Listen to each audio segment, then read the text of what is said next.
बिस्मिल्लाहिर्रहमानिर्रहीम अस्सलाम वालेकुम। आप देख रहे हैं हलाल फूड्स यूट्यूब चैनल। आज मैं आपके साथ पकौड़ों की बहुत ही यूनिक रेसिपी शेयर कर रही हूँ। ये पकौड़े बहुत ही टेस्टी और क्रिस्पी बनते हैं। इसको आप अफ्तार में भी बना सकते हैं और कोई ख़ास दावत हो तो तब भी आप ये पकौड़ा रेसिपी ट्राई कर सकते हैं। इसके लिए ये 100 ग्राम मैंने चिकन का कीमा लिया है और इसको मैंने बाउल में ऐड कर दिया है। इसमें 2 चम्मच मैं दही के शामिल कर दूंगी और ये तिक्का मसाला है 1 चम्मच, ये मैंने इसमें ऐड कर दिया है। अब इसमें 1 टीस्पून मैंने जिंजर गार्लिक का पेस्ट शामिल कर दिया है। इन सारी चीज़ों को हम अच्छी तरह से मिक्स कर लेंगे और 10 मिनट के लिए कवर करके हम एक साइड पे रख देंगे।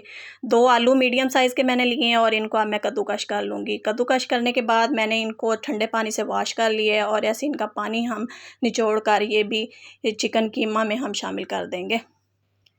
अब इसमें मैं शामिल करूँगी प्याज। एक बड़े साइज़ का मैंने प्याज लिया है और इसको ऐसे मैंने स्लाइस में कट कर लिया है, ये हम इसमें ऐड कर देंगे।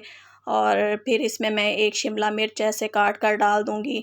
फिर हम इसमें डालेंगे ये पास्ता। ये मैंने स्प्रिंग शेप में पास्ता लिया है और इसको मैं बॉईल कर लूँगी। बॉईल करने के बाद ये देखिए पास्ता जो है ये हमारा गल गया है, तो हम इसको भी ऐसे शामिल कर देंगे बाउल में।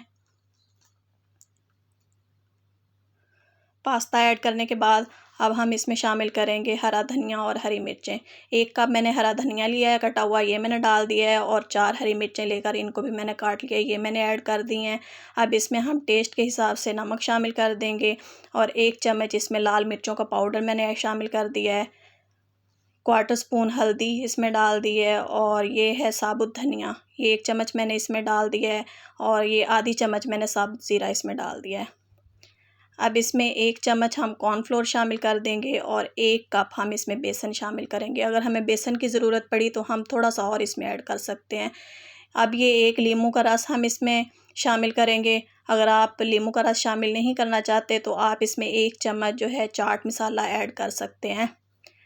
क्रिस्पी और स्पाइसी से ये हमारे पकौड़े बनेंगे। अब हमने इसमें पानी शामिल नहीं करना है, ऐसे ही हम इन सारी चीज़ों को मिक्स करेंगे और इनका बैटर बना लेंगे। अगर बैटर बनाते वक्त आपको कोई मुश्किल पेश आए यानी बैटर सही तरह से ना बने तो आप इसमें 1 अंडा शामिल कर सकते हैं। अंडा डालने से भी हमारा बैटर जो है ये बिल्कुल परफेक्ट बन जाएगा। ये देखिए मैंने अंडा शामिल नहीं किया है, इसी तरह से हमारा बिल्कुल सही बैटर तैयार हो गया है। अब हम कढ़ाई में ऑयल गरम करेंगे और इसमें हम ऐसे हाथ की मदद से 1 बाय 1 करके पकौड़े शामिल करते जाएंगे। जैसे ही पकौड़ों पर गोल्डन सा कलर आ जाएगा तो इनको हम निकाल लेंगे। फ्लेम हमने मीडियम रखना है ताकि पकौड़े जो हैं ये अंदर तक हमारे पक जाएं। ये देखिए 3 से 4 मिनट में बहुत अच्छा सा कलर इन पे आ जाएगा, तो अब हम इनको निकाल लेंगे।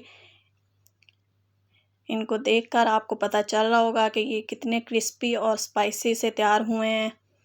बहुत ही अलग और यूनिक रेसिपी है। आप इसको अफ्तार और दावत वगैरह में इसको बना सकते हैं। सबको ये रेसिपी बहुत पसंद आएगी। इस रेसिपी को ज़रूर बनाइएगा और कमेंट कीजिएगा कि आपको ये रेसिपी किस तरह की लगी। मेरे चैनल को सब्सक्राइब करें और एक अच्छा सा कमेंट कर दें। वीडियो अच्छी लगे तो इसको लाइक और शेयर करें और इस पकौड़ा रेसिपी के बारे में बताएं कि ये रेसिपी आपको किस तरह की लगी। मिलते हैं नेक्स्ट वीडियो में, जब तक के लिए अल्लाह हाफिज़।